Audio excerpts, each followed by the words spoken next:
हमारे आसपास समाज में हर तरह के लोग होते हैं। कुछ लोग हमसे स्नेह करते हैं और सही सलाह देते हैं, जबकि कुछ लोग ऐसे भी होते हैं जिनका काम हर बात में बुराई ढूंढना और नीचा दिखाना होता है।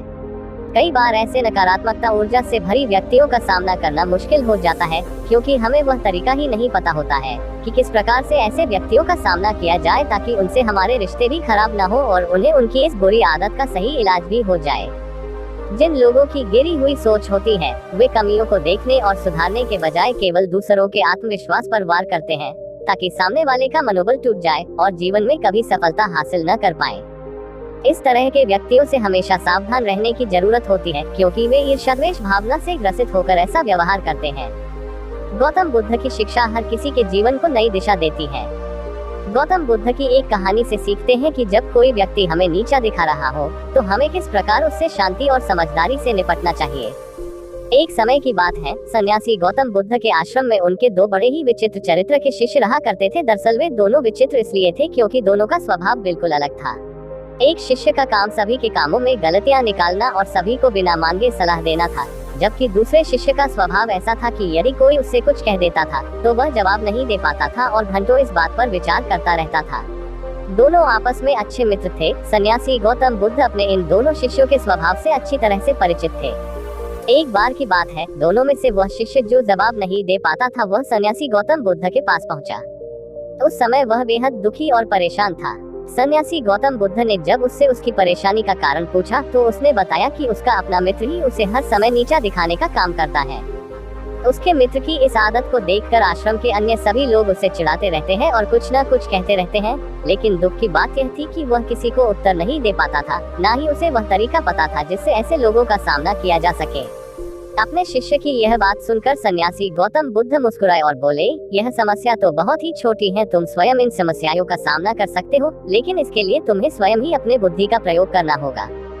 गौतम बुद्ध शिष्य ने कहा, अब आप ही मुझे बताइए कि मैं इस प्रकार के लोगों का सामना कैसे करूं। सन्यासी गौतम बुद्ध ने कहा, ठीक है, मैं तुम्हें उपाय बताता हूँ। गौतम बुद्ध का उपदेश अपमान और आलोचना से कैसे निपटे। 1. यदि कोई तुम्हारा अपमान करे या तुम्हारे विषय में ऐसी बातें करे जो तुम पसंद नहीं करते हो, तो तुम अपना बचाव कभी मत करो। उन्हें जो भी बात करनी है करने दो। तुम्हें कोई जरूरत नहीं है उन्हें यह समझाने की कि तुम्हारे साथ यह समस्या क्यों है। तुम अगर उनके बातों का कोई प्रतिक्रिया नहीं देते हो, तो इससे तुम यह सिद्ध कर पाओगे कि उनकी कोई भी बातों से तुम प्रभावित नहीं हुए हो। ऐसी स्थिति में अपना बचाव कभी नहीं करना चाहिए। 2. यदि कोई आपके बारे में बुरा बोल रहा है या आपको नीचा दिखाने की कोशिश कर रहा है, तो तुरंत उन पर हमला करने से बचें। अगर आप उनके द्वारा किए गए टिप्पणी पर प्रतिक्रिया देते हैं, तो उन्हें आपकी आलोचना करने का एक और मौका मिल जाएगा। अचानक उनकी टिप्पणियों पर प्रतिक्रिया देने से आप उनकी नजरों में कमजोर ही दिखेंगे, इसलिए ऐसा कभी नहीं करना चाहिए। 3. यदि कोई आपको चुभाने वाली बात कह रहा हो या आपको नीचा दिखाने का प्रयास कर रहा हो, तो आपको उससे प्रश्न पूछना चाहिए और कारण पूछना चाहिए कि आखिर में वह आपके बारे में इस प्रकार की बातें क्यों कर रहा है।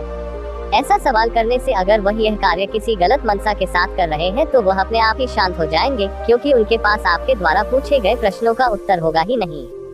यदि उस व्यक्ति ने आपको कारण बता दिया कि वह आपके बारे में गलत बातें क्यों कह रहा है, तब आपको उन बातों का हल जरूर पूछना चाहिए कि आखिर आप किस प्रकार से अपनी कमियों को दूर करें। इसके बाद गौतम बुद्ध अपने शिष्य को यह बताते हैं कि अनुभव के आधार पर प्रतिक्रिया करना चाहिए। अनुभव के आधार पर प्रतिक्रिया करें। पहले वो लोग जो हमसे उम्र और अनुभव दोनों में बड़े होते हैं, दूसरे हमारे बराबर के सहपाठी होते हैं और तीसरे जिनके उम्र और अनुभव दोनों ही हमसे कम होता है। ऐसे में सोच समझकर ही प्रतिक्रिया करनी चाहिए। जब हमारे माता पिता या गुरु हमें सलाह देते हैं, तो हमें कभी नहीं सोचना चाहिए कि वे हमें नीचा दिखा रहे हैं। हमें उनकी बातों पर ध्यान देना चाहिए और यह जानने का प्रयास करना चाहिए कि उनकी सलाह पर कैसे काम किया जा सकता है, क्योंकि उनकी मनसा हमारे प्रति हमेशा सकारात्मक होती है। वे हमेशा हमारी भलाई के बारे में ही सोचते हैं। यदि हमारी उम्र या सहपाठी हमें नीचा दिखाने का प्रयास कर रहे हैं, तो पहले हमें उनकी बात को ध्यान से सुनना चाहिए, फिर हमें उन बातों पर विचार करना चाहिए। अगर हमें लगता है कि उनके द्वारा बताए गए कमियों पर सुधार करके हमारी भलाई हो सकती है, तो हमें उनके द्वारा दिए गए सलाह पर कार्य करना चाहिए। अगर हमारे हम उम्र सहपाठी का उद्देश्य केवल हमें नीचा दिखाने का और हमें हास्यपात्र सिद्ध करना है, तो हमें उनकी बातों को बेकार समझकर भूल जाना चाहिए। कई बार बड़े लोग अपने से छोटे को अनुभवी नहीं मानते हैं और उनके बातों पर ध्यान नहीं देते हैं। ऐसा कभी नहीं सोचना चाहिए कि जो हमसे उम्र में छोटा है तो वह हमेशा गलत ही होगा। यदि आपका छोटा आपसे सही बात कह रहा है, तो उसकी बात को ध्यान से सुनना चाहिए और विचार करना चाहिए कि क्या इससे हमारी भलाई हो सकती है। यदि उत्तर हाँ मिलता है तो उसी अनुसार आपका प्रतिक्रिया होना चाहिए।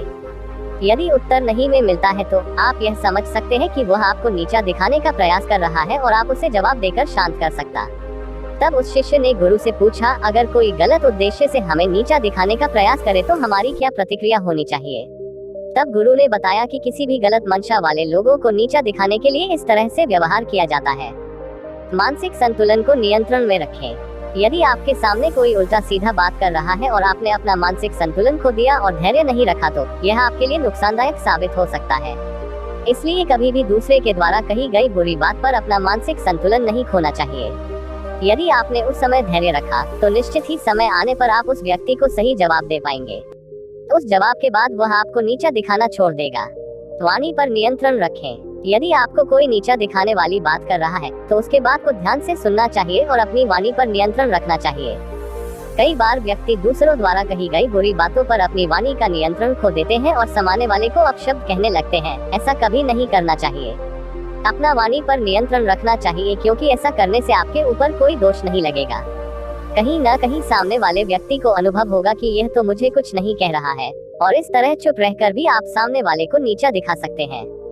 यदि कोई व्यक्ति आपकी बेइज्जती कर रहा है और आपके बारे में बुरी बातें करके आपको नीचा दिखाने का प्रयास कर रहा है तो इसके लिए 2 तरीके हैं। आप इन तरीकों का उपयोग करके उन्हें अच्छा जवाब दे सकते हैं। गौतम बुद्ध ने बताया उपाय स्वाभिमान की रक्षा करने का। 1. उस व्यक्ति को ऊंचा दिखाकर नीचा दिखाना। किसी व्यक्ति को ऊंचा दिखाकर नीचा दिखाना बहुत ही आसान है। यदि कोई आपकी बेइज्जती कर रहा है और आपकी शारीरिक बनावट को लेकर मजाक कर रहा है या ऐसा कह रहा है कि आपकी लंबाई बहुत कम है, तो आपको इस बात का उत्तर कुछ ऐसे देना चाहिए कि आप और आपके परिवार के सभी लोग बहुत लंबे हैं। निश्चित ही उन्हें जीवन के किसी क्षेत्र में मेहनत करने की आवश्यकता नहीं होती होगी, क्योंकि आप लोगों को सफलता तो आप लोगों की लंबाई देखकर ही मिल जाती है। सुनते ही वह व्यक्ति अपने आप शांत हो जाएगा और दोबारा किसी को कुछ नहीं कहेगा। 2. उस व्यक्ति को नीचा दिखाकर ऊंचा दिखना। यदि किसी ने आपके लंबाई के बारे में कुछ कह दिया तो इस प्रकार जवाब दे सकते हैं कि आपका व्यवहार बहुत ही अच्छा है और आप इस दुनिया में सभी को अपना परिवार मानते हैं, तभी तो किसकी लंबाई कितनी है, किसका रंग कैसा है, इस बात का पूरा ध्यान रखते हैं। सचमुच आप बहुत ही तेज नजर वाले हैं, लेकिन दूसरों पर ध्यान देने के बजाय यदि आप खुद पर ध्यान देने लगते तो आप जरूर सफल इंसान बन जाते। इतना सुनते ही वह व्यक्ति जरूर शर्मा जाएगा और उसे अपनी गलती का एहसास होगा और दोबारा कुछ नहीं कहेगा। इस प्रकार सन्यासी गौतम बुद्ध ने अपने शिष्य को नीचा दिखाने वाले लोगों से सावधान रहने और उनके साथ कैसा व्यवहार करना चाहिए इसका तरीका बताया। सन्यासी गौतम बुद्ध की बातों को सुनकर वह व्यक्ति अपने आप में आत्मविश्वास महसूस कर रहा था और सन्यासी गौतम बुद्ध को धन्यवाद कहकर उनसे वादा किया कि मैं इन तरीकों को अपने जीवन में जरूर अपनाऊंगा। इस कहानी से हमें एक महत्वपूर्ण सीख मिलती है। हमें नकारात्मक और नीचा दिखाने वाले लोगों के साथ कैसे व्यवहार करना चाहिए। जब हमें किसी ऐसे व्यक्ति का सामना पड़ता है जो हमें नीचा दिखाने का प्रयास करता है, हमें उनकी आलोचना और निंदा करने की बजाय समझदारी और धैर्य से काम लेना चाहिए। सन्यासी गौतम बुद्ध की कहानी से हमें यह सीख मिलती है कि नकारात्मकता के प्रति सकारात्मकता रहकर ही हमें जीत मिल सकती है। हमें अपने आत्मविश्वास को बनाए रखना चाहिए और नकारात्मकता के प्रति साहस और स्थिरता दिखानी चाहिए। इसके लिए हमें अपने आप को सही सलाह देने वाले और सकारात्मक लोगों के साथ जुड़ना चाहिए, ताकि हम अपने जीवन में सफलता की दिशा में आगे बढ़ सके। उम्मीद करते हैं आपको हमारी हिंदी मोटिवेशनल स्टोरी अच्छे और बुरे लोगों से सामना गौतम बुद्ध की शिक्षा हिंदी स्टोरी पसंद आई होगी।